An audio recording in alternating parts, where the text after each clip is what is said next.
প্রিয় দর্শক, এই মুহূর্তে কিন্তু সবথেকে বড় প্রশ্ন হচ্ছে যেসব যুবক ভাইরা দেশ এবং বিদেশ থেকে যেসব সকল ভাইরা প্রশ্ন করছে যে বাবরি মসজিদে সিমেন্ট রড বালি পাথর কোনো জিনিসের কমতি নেই, তবুও কেন কাজ করা হচ্ছে না।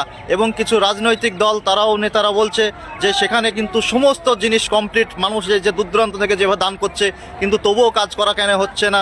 এবং সেই কাজের বিষয়ে আজকে কিছু গুরুত্বপূর্ণ আলোচনা। এই তো সেই দেখতেই পাচ্ছেন যে সরাসরি কিন্তু যেখানে অফিসটা তৈরি করা হচ্ছে, যে এখান থেকে কিন্তু যে সমস্ত ড্রয়িংয়ের ছকের কাজ করা হবে, কিন্তু আপনাদেরকে আবারও বলছি কাজটা কিন্তু 30,000-এর না 300 কোটি টাকার কিন্তু এটা বাজেট এই কাজের। এবং এই কাজ যে হুমায়ুন কবিরের 6 ডিসেম্বরের আগে যেভাবে বাধা এসেছিল, অনেকে কিন্তু ওনার প্রাণে মারার হুমকি দিয়েছিলেন এবং ওনাকে যে গর্দনে 1 কোটি টাকা দাম দিয়েছিল, উনি সাংবাদিকের মুখে একটাই প্রশ্ন করেছিলেন যে 6 ডিসেম্বরে আপনারা দেখতে পাবেন সেই কাজটা যেখানে হবে সেটা আসমানে না জমিনে হবে। এই সেই জমিন যেখানে আমি উপস্থিত আজকে, যে 24শে ডিসেম্বর, আজকে তো দেখতে পাচ্ছেন 2025, আর এখানে কিন্তু ইতিমধ্যে কাজ করা হচ্ছে। আপনাদেরকে যদি আমি দেখাই একটু সরাসরি, আপনারা কিন্তু এই ভিডিওটা প্রচুর পরিমাণে শেয়ার করবেন এবং কি কাজ হচ্ছে এবং কিভাবে কাজ তৈরি করা হচ্ছে আপনাদেরকে কিন্তু এই ভিডিওর মাধ্যমে আমি সম্পূর্ণ আপনাদের দেখাতে থাকবো।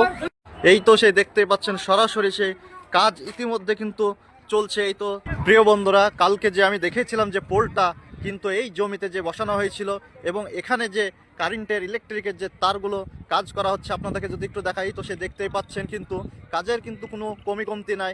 এখানে কিন্তু প্রত্যেক দিন যেভাবে কাজ করানো হচ্ছে এবং কিছু মানুষের ভুল ধারণা যে এখানে কোনো কাজ করা হচ্ছে না।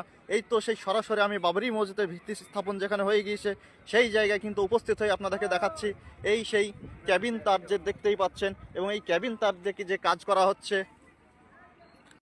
প্রিয় বন্ধুরা, আমরা সকলেই জানি যে মাননীয় বিধায়ক হুমায়ুন কবির সাহেব, উনি যে 6 ডিসেম্বরের আগে যে হাজারো বাধা পেরিয়ে যে উনি ওয়াদা করেছিলেন, মানুষকে যে আশ্বাস জাগিয়েছিলেন যে 6 ডিসেম্বর কিন্তু আমি যে বাবরি মসজিদে ভিত্তি স্থাপন করব, সেটা কিন্তু আসমানে না, সেটা কিন্তু জমিনে হবে। আমি কিন্তু সেই জমিনে উপস্থিত এবং এই কাজটি কিন্তু 30,000 টাকার কাজ না, এটা 300 কোটি টাকার বাজেট। এবং ডিসেম্বরের শেষের দিকে কিন্তু এখানে যে উনি ওয়াদা করেছেন যে 1 লক্ষ কোরআনের হাফেজ দিয়ে কিন্তু এখানে কোরআন শরীফ তেলাওয়াত করা হবে এবং ওনার যা কথার দাম, উনি কিন্তু প্রত্যেকটা কথা ইতিমধ্যে কিন্তু প্রত্যেকটা ওনার দায়িত্ব পালন করেছেন। এই সেই জায়গায় কিন্তু আমি উপস্থিত। আপনাদেরকে যদি জায়গাটা একটু সরাসরি দেখাই এবং আপনারা কিন্তু এই ভিডিওটা প্রচুর পরিমাণে শেয়ার করবেন এবং কিন্তু অন্যান্য যে রাজনৈতিক দলের নেতারা উস্কানি দিচ্ছে, ওনাদের কথায় কিন্তু কে গুজবে কান না দিয়ে কিন্তু আমরা যেভাবে মুসলিম মানুষ, কিন্তু এটা আল্লাহর ঘর, সেই হিসাবে আমরা চলাফেরা করব। এবং এই ভিডিওটা আপনারা কমেন্ট করতে ভুলবেন না।